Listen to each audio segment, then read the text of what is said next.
Tech Table. Tech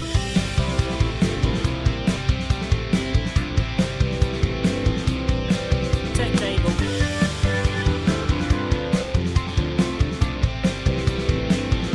Tech Table. Hello and welcome to the Tech Table, the Technical Staff and Theatre Workers podcast. It's the podcast in which I talk to people who work in the technical side of the entertainment industry about how they got in, their experiences and any advice they can give to anyone getting in. This is episode 6 of season 6 and released a couple of days late, as I'm sure you've noticed. The 20th of October, which is the day of this release, is the second year anniversary of the first episode of the Tech Table under its previous guise. So it's happy birthday to the Tech Table, which is why it's being released today. If you want to get in touch with us, we are techtablepod@gmail.com. If you want to follow us on the socials or send us a message on the socials, it's techtablepod on Instagram, YouTube, X, Facebook, Threads and TikTok. Yes, so I hope you enjoy this special episode we've got. It's a bit of a Q&A session with the Tech Table team. And so without further ado, let's get on to my next guests. I'm here with my guests at this time. If you'd like to introduce yourselves and tell me what your current job titles are. That's a good start. Who goes first? Who's going first? Well, let's start with Mig. Okay, hi, I'm Mig. I am a senior lecturer at the Guildford School of Acting. And Jade. I teach. Hi. Hi, I'm Jade. I am a theatre technician at Sadler's Wells East. And Flynn. I'm Flynn. I'm currently working on Come Alive as an assistant stage manager. Excellent. And running whatever this is. Excellent. Yeah. And this is the first time we've ever done like a Q&A. It's not the first time that I've ever done a Q&A with this podcast, but it's the first time we've done it as a team. So let's see how this works. So, we posted a thing on social media saying send us some questions, and some people have sent us some questions. So let's get the first question. There you go. Try that one. Have you ever caused a show stop? Anyone want to take this? I have, like several. Have you? Go on then. I've messed up real bad, but not to stop. I was working on Hairspray. And we had a big sound desk on Hairspray. It's not one of these digital ones. It was a sort of an analogy sound desk. And I managed to hard mute, or during rig check, hard mute the entire cast, not knowing that I'd hard muted them, because there was a hard mute, a soft mute. So when we started the show, none of the cast were live. And it was the first time Hairspray had ever stopped. So, well yeah. done, Bram. That's impressive. Thank you. Thank you. Yeah. Yeah, well done. Well done. Appreciate it. Your show stop. Oh, Anyone else cause a show stop? not a show stop, but during Back to the Future, I was on flies, and there's a star cloth slash blinder and one of the special effects right next to each other. And during this point, it's really, really dark. And I, instead of bringing in the special effects, started bringing in the star cloth. And the DSM was just like, Jade, stop! And I had to take it out really quickly. And I came downstairs and I was like, I'm really sorry. Never happened again, though. Yeah, that's the thing. They only have happened once. That's good. Yeah, they only happen once. That's what makes them fun. Mig? I don't think I've ever caused one, eh? I've just been around them happening. Maybe it is me, you know. So I had to cancel a show once because they were digging power outside, and the roof in a theatre, there's like a roof void that opens in the event of a fire, and so the power went, and they said it looked like it was a fire, and so the roof opened, and it was raining, and it rained on stage for about 20 minutes because I didn't know how to shut it. And then so rain through a rig is not a look, so I had to cancel the matinee. And then I have turned off I have turned the glycol, so there's glycol pipes that cool down the ice on an ice show, and somebody plugged the power for that into my power room, but didn't label it. And so at the end of the night, I turned it off. Not being funny, you should have labelled it. And I got a phone call from my technical manager the next day going, the ice is melted. I don't know, I think they managed to save that one, but that would have directly been me. Jeez. Yeah. I know some people on a Don't turn the ice panto. off for an ice show. I know some people on a panto who went to open an ice rink one Christmas and the ice had melted. Just saying. Mine's not It's looking probably so the bad it's now. You're too young, you'll have more. Yeah. I'd You'll never collect really had a more. concept of a show stop before I came here. I hadn't really heard of it before I moved to the UK. I don't think Just we were working at. What, did you just carry on No, regardless? Well, yeah, I don't know. We just kind of keep working through it. Maybe nothing just went wrong. Maybe all of our shows were perfect. I highly doubt it. The but, set's fallen over. I'll just keep going. If you just, we're working it. yeah, if you style it out, the no life. one knows it's not supposed to happen. Improv. It's in the life. No, it never happened. No, never seen it. Never seen it. I do like a good show stop, though. I like the sort of 5 minutes of, terror when you're trying to figure out what's wrong. Everyone's kind of milling about, and there's some people that really want to. What's the They just longest kinda sit show back stop and- you've been involved in? We did one. We had one for 47 minutes. I've got. Before Yeah, we had I EGC Cancel. 47 minutes. 47. Yeah, I had Wow. 42 actually. Yeah, we didn't cancel. I did Yeah. a whole Isn't it scene. 45? I don't know. So I did Sorry. a whole scene of a show where before we had ETC consoles, we had another brand of desk, and that used to freeze quite often. And we got captured in the Tiger Lily dance sequence in Peter Pan. And what happened is it stayed in that chase sequence, and I couldn't get out of it. I had to like turn the console, turn it off and on again, but it stayed in that scene. But interestingly, they didn't show stop. They chose to go on, so they played all the way through 2 other scenes in a dance chase sequence. It was so funny. Okay, I've got And a then good the desk story. caught up. Go on then. I was doing a tour once in a provincial theatre, which I won't name, and I won't name the show, so it doesn't date it. And we came out after the interval, and somebody had stolen the lighting desk. There were just tails going to the desk, and we looked on the CCTV, and 2 guys walked in with Motorola's, and the front of house staff had opened the doors and let them go through with the lighting desk. Wow.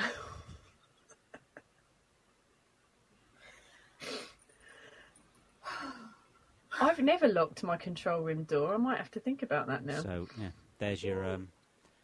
I mean, this was the lighting desk was on a table next to the sound desk, so they weren't in a control room. Oh, it wasn't in a room. No, Yeah. no. So yeah, there you go.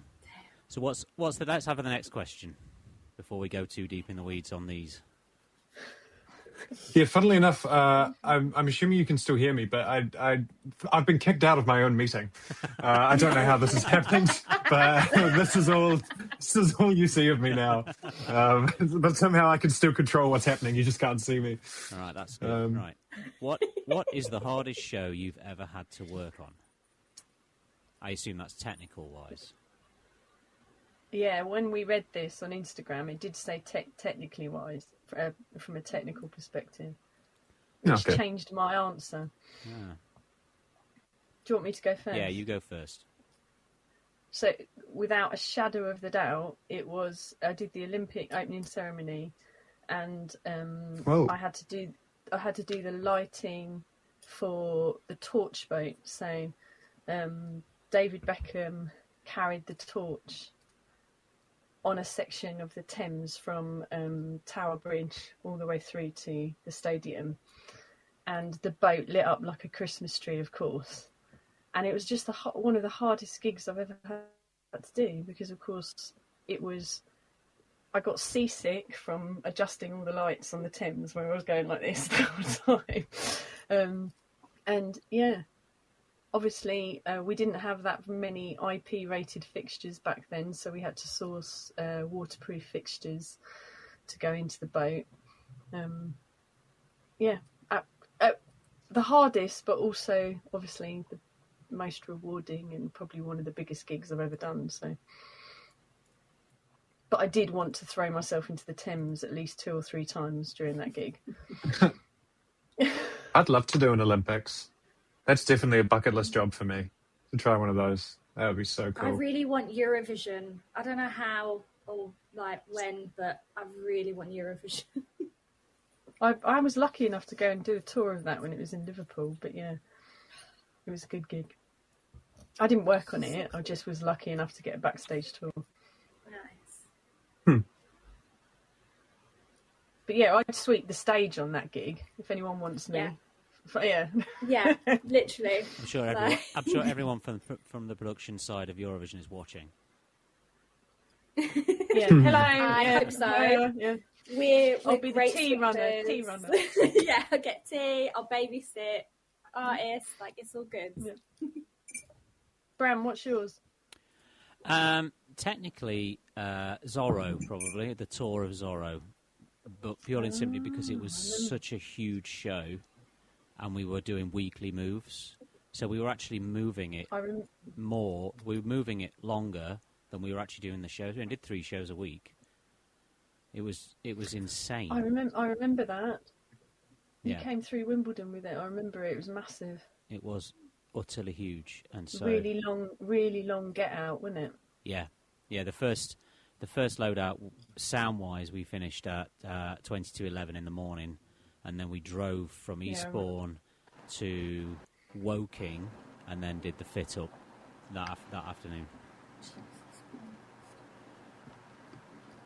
Not allowed to do that anymore. No, you're not. Which is a good thing. I mean, it really is. Yeah. That's crazy. Jade, what's yours? I'm not sure. Like, some of the shows I've done recently, sad this will be quite challenging, just like time-wise. But I think Back to the Future, everyone who's worked on the crew will agree, it is the hardest, like, most physical job they've ever had. It is crazy. The plots are crazy busy. Everything's really heavy. Everyone's injured. It is a time, and the amount of stuff in the show for that theatre is crazy. Like, there are cages on cages, like, up in the grid that we just have to keep swapping and keep swapping. So, like, physically demanding, it's a crazy show. It's great. It's just it's hard. Flynn? I'm going to see if I can... Oh, bring me back. I tried to replace myself with a Facebook PNG, but I can't do that.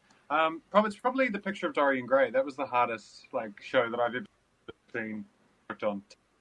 That was massive. There are so many challenges with putting live video mixed with pre-recorded video, as we're seeing here today.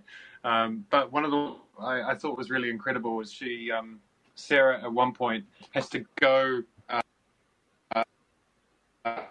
stairs of the Haymarket and underneath their little rep run, and then she pops back up in the side, and they had to audio sync it so that the cameras that they were using were just on the iPhone, and if they didn't sync it properly, she could hear herself twice coming back through the building, because it had to be sort of loud enough that everyone else could hear it, loud enough so that she could hear what point of the music that she was in, but not so loud that obviously it took her out of her character. And I remember we spent probably a day or two just figuring out how to mix wireless camera with pre-recorded video with wireless microphones with different speakers that were being placed around the venue so that everyone could hear exactly what they needed to at the same time. That was a pretty cool challenge. I liked that one. Yeah. Excellent. Flynn, did that tour? No, but it did go to Broadway, and I was fortunate gonna enough say to go that's over there and see that happen, which was cool. I was just thinking of all that you just said on a weekly move. That would be. That'd be horrific. Oh, you know. Can you imagine that on a weekly move?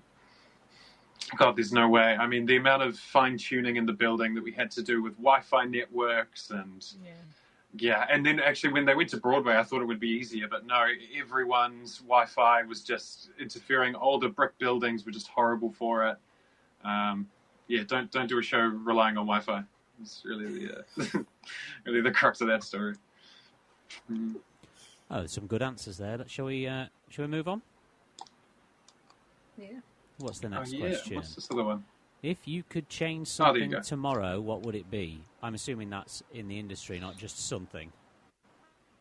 Like, not... It'd be cool if it was something. Just something. Anything. Change something, yeah. What do you want to change, Bram? What do I want to change in this industry? Well, I mean, the political answer that I said earlier was get rid of all the cast members. But I don't think that probably wasn't political, to be fair. I would... Also, I said you probably wouldn't have a gig without them. Yeah, you would. But anyway. You could figure it out. Do you know what I would change? I would change the lack of recognition that backstage workers get from production companies. That's what I would change. Snaps. Yeah. That's a good one. Thanks. Yeah. Anyone else? Yeah, that's a good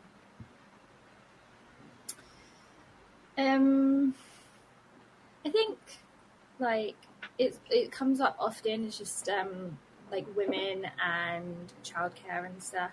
Like, it's really hard to start and have families in this industry, especially backstage work, but also especially as a woman, because you're kind of expected to stay home, and paternity leave isn't long enough. It's only maternity leave. You're expected to be at home. I agree with that. Paternity Maybe when leave you isn't kind long of want to have the kid and then go back to work, why is that not a thing? So I think trying and doing more for parents and families in the industry, because I know it's different with like children, but there's like West End tales and stuff where like you can bring your puppy in and they'll look after them during show times, and you go and I'm like, where's the creches for That's baby awesome. children? It's really cool. It's a really cool thing if you've got doggos, but we need a little more for families, I think. I agree. I have another one. Go then. So I won't go into details, but recently it's been made. I've been made more aware of this. Is that we, as an industry now, get sent on a lot of courses to make you more aware of mental health problems. Yet, it seems to not be being. A lot of production companies aren't adhering to their own courses that they're sending you on, with as far as mental health is concerned. Just throwing that one out there, of which I've had experience of Flynn, recently. have you got an answer? Oh, have you? Yes, but I'm not going to go into Flynn, it. have you got one? No juicy I details. don't really know. I mean, obviously, there's like so many things, but I think Bram's first one was probably, the closest one to put, where I'd feel like I could actually change something. That would be where I'm at. I don't know. I've deliberately. Yeah, that's what I was wondering actually. Yeah. No, class one. I think he meant the other one. Oh, with the cast? No, sorry. Yeah, what the second one then? Yeah. No, get rid of the cast, mate. Don't need them. I've deliberately held back and heard what yours are, because I think everybody who knows me in industry knows what mine is, because I eat, breathe and sleep this dynamic, and that's I would like to see, and it answers actually probably both of your questions, Bram and Jade, in the sense that I want us to look strategically at health and well-being on a par with safety. So Bram's definitely my age and will remember a time when we didn't wear hard hats or anything like that, and safety has evolved hugely, or anything, and we slept in dressing rooms in between shows because we didn't have this regulation in place, and safety has improved immensely in that time. But I really want backstage to start, if I got a quid for every risk assessment I had to read and sign and method statement linked to safety, I'd like to see us start looking at strategic health and welfare policies and procedures, which is linked to you, Bram, and what you said about training and stuff. I want the two to be on a par, because I'm fairly certain that nothing's going to happen to me from a safety point of view, because we've got so many things in place. But I don't think people consider psychological safety or just morale. Well, a lot of people also, you know what I mean. a lot of people also will circumnavigate the safety aspect of things, like bunny hopping on a ladder. Oh. Yeah. Yes. Because if nobody's there to witness it, nobody's there to see it and to pull you up on it, then it can't be wrong or bad, right? And that's not how it should be. I feel there's a whole generation, Bram, that we're going to have to explain what bunny hopping on a ladder is. Maybe we'll save that one for the next one as well. We'll save that. Send us a message on TikTok and I'll explain that one a little bit to you. Yeah. What's next? We'll do a couple more. Oh well, yeah. It was the slightly controversial, you know. Is it worth going to drama school? Do we want to go there? Is it worth going to drama school for Yeah, tech? we can go. Well, I'll field this one. That's interesting because it says, "Is it worth?" Is it worth is very different to. Go on, Bram. You go. I would say, well, obviously it depends on who you are and what you're wanting to learn. I think that you can't. Experience is the most important thing. You're going to learn more on the job than you are in any lecture theatre. However, there are very good tutors out there who have worked in the industry and still work in the industry. You just need to find a reputable one rather than one that has a tutor that's not worked in the industry for 20 years. As far as is it worth going to drama school for tech, I'm going to say no, but only because I don't think it's worth going to any school because they charge so much money. So, Jade, I'm interested in your opinion on this one.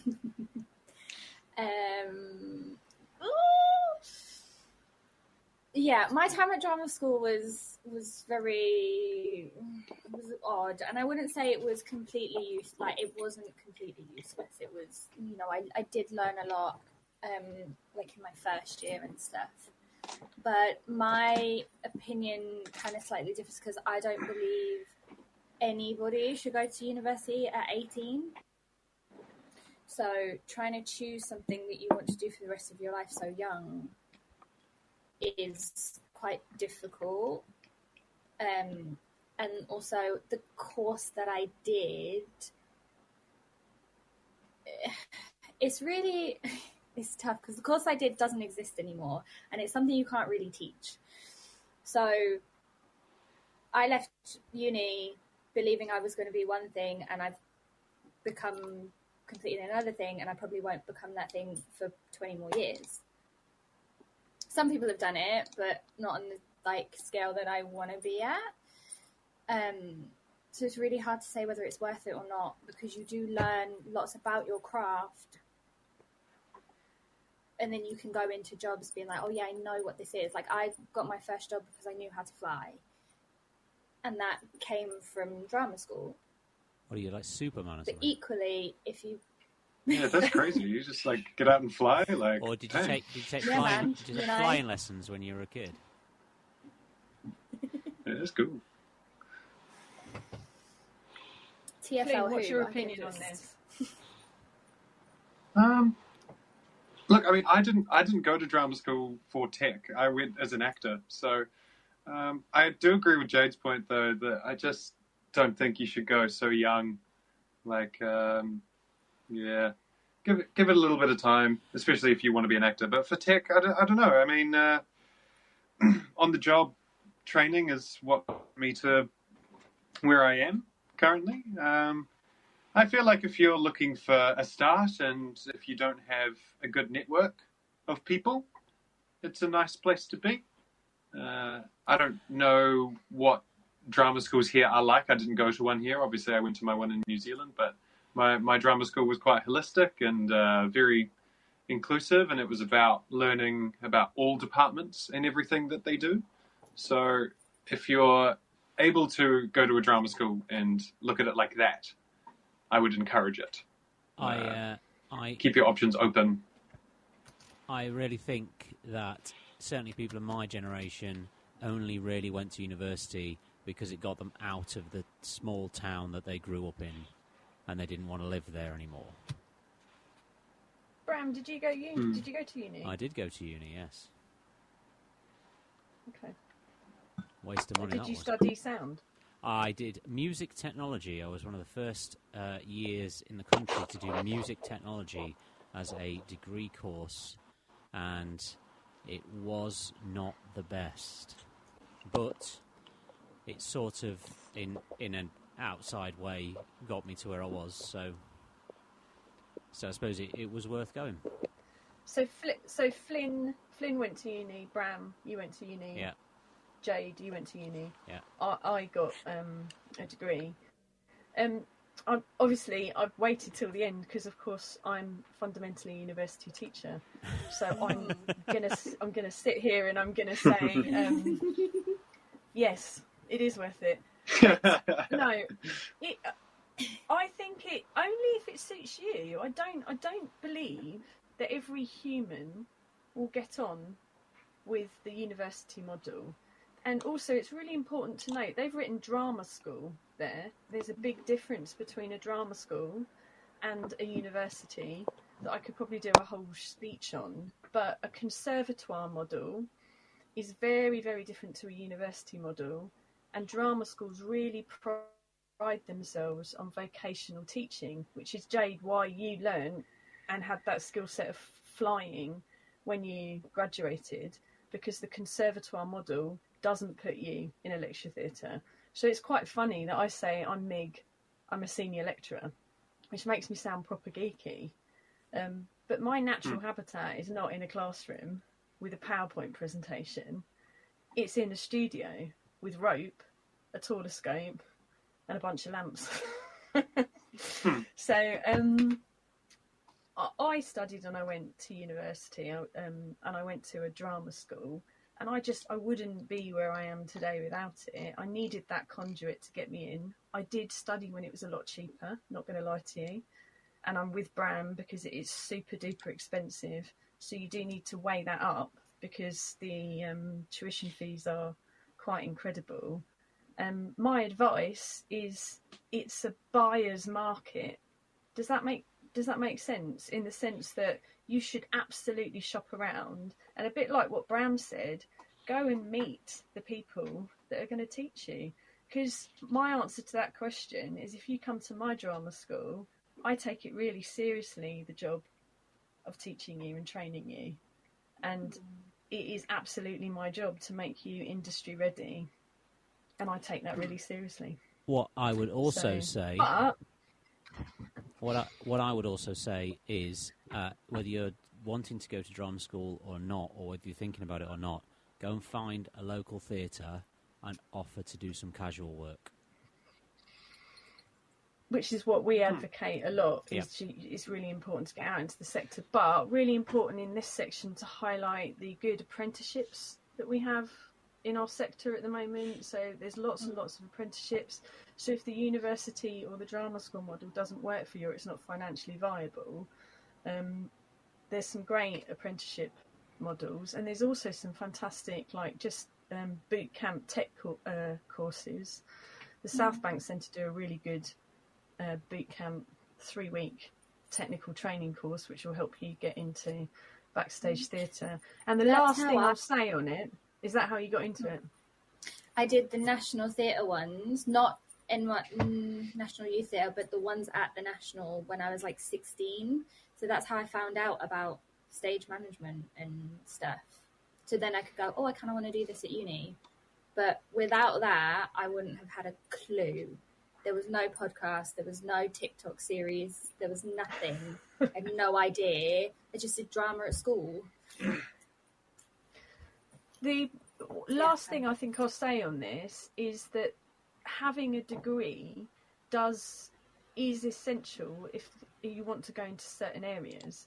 So I'm a teacher now, and I teach at a university, and it's really useful that I had a degree in order to be able to become a lecturer or a teacher at university. And also having a degree means that you can cross over career paths as well. So you can go into other graduate jobs. So there's lots of stage managers that have moved in, interestingly, Jade, for work-life balance, so they can have families because they can't stay in our sector. They want to move into teaching. And having the degree meant that they could then just go into a graduate teacher training programme and just divert from stage management and go into primary school teaching or secondary school teaching. And they needed the degree to do that. Excellent. Shall we have one more? I don't know if we have one more. Oh, right. Well, that was great then. Put me on the spot.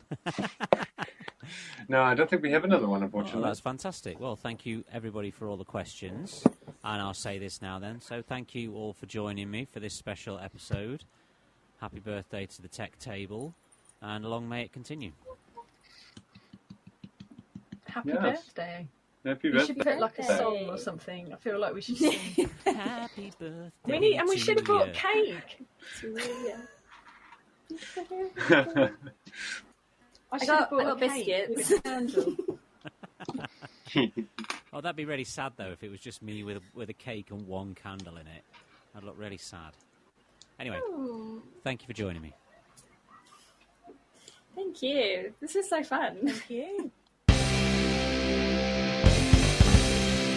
A big thank you to Mig and Jade and Flynn there for joining me on the Q&A session, and a big thank you to you guys for sending the questions in. I enjoyed that one, so I'm sure we'll do more of those in the future. If you liked it, keep sending the questions in and we'll get to them as soon as we get to them. Shout out to Nathan and G who weren't on the call with us. I'm sure they'll be here for the next one or future ones. And a big thank you to you all for the downloads and the listens. If you want to get in touch with us, it is techtablepod@gmail.com. If you want to get in touch with us on the socials, it is techtablepod on Instagram, TikTok, X, Facebook, Threads, and YouTube. Tell your friends, tell your family, tell everyone you know who is interested in the technical side of the industry, and anyone who's not interested in the technical side of the industry, because it might make them interested. Yes, so thank you so much for joining us on this birthday episode. Happy birthday to the Tech Table, and look forward to the next few weeks and the end of this season. Look forward to the rest of this season, not the end of the season. Never look forward to the end of a season, but look forward to the rest of it. Anyway, I'm rambling. So until then, I shall see you all next week.